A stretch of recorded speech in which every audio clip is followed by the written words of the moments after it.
how to change PIN or PIN2 for FDN Access on Samsung Galaxy S26 Ultra.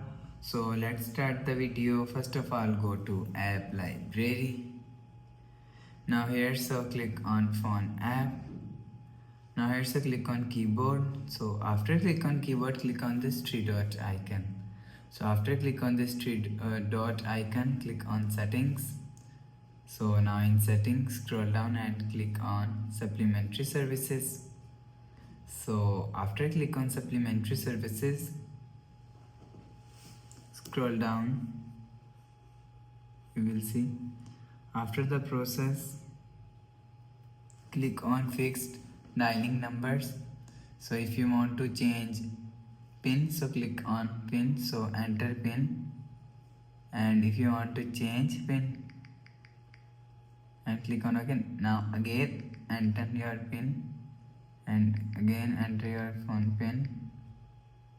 So after enter PIN, you will see your PIN is changed. So after the process, go back to home screen, refresh phone. So that's how you can change PIN or PIN2 for FDN access on Samsung Galaxy S26 Ultra.